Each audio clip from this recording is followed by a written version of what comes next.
recent events at the South Dakota State Penitentiary in Sioux Falls have captured public attention, leading to an official investigation by state authorities.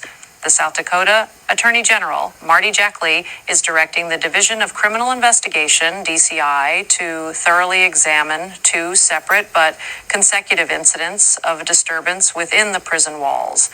These incidents, marked by violence and unrest, highlight ongoing tensions and the critical challenges facing the state's correctional system. The heart of the disturbances can be traced back to March 8th, when tablet, texting, and email services for inmates were indefinitely suspended.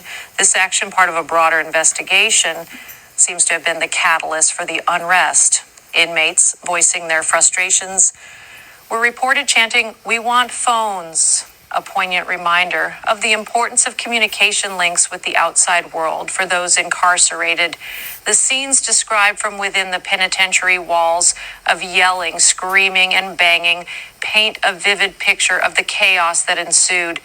During these troubling events, at least one correctional officer was assaulted, underscoring the risks faced by staff within such volatile environments. DOC Secretary Kelly Wasco confirmed these assaults, emphasizing the danger and unpredictability inherent in managing a state penitentiary.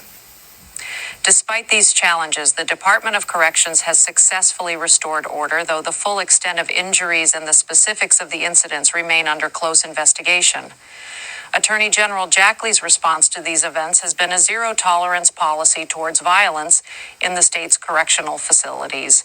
These incidents are significant, raising questions about the conditions within the South Dakota State Penitentiary and the broader issues within the criminal justice system. The indefinite suspension of communication services, while part of an ongoing investigation, highlights the delicate balance between maintaining security and ensuring the rights and well-being of inmates. As the DCI continues its investigation, many will be watching closely for the outcomes and any changes that might be implemented to prevent future disturbances. The situation at the South Dakota State Penitentiary is a critical moment for the state's correctional system, offering an opportunity for reflection, reform, and hopefully improvement in how we manage and rehabilitate those within the prison system. However, with our state's current leadership, it's difficult to see a path forward for reform. Here at SDDP, we've been getting messages from folks who claim to be family members of people on the inside. To safeguard individuals against potential retaliatory actions, I have amalgamated their narratives and expunged any identifiable details. In recent developments, concerns have been raised about the treatment of inmates in state-level correctional facilities across a particular state. According to reports from concerned individuals, there has been a significant disruption in the communication channels between inmates and their families, as well as with their legal representatives.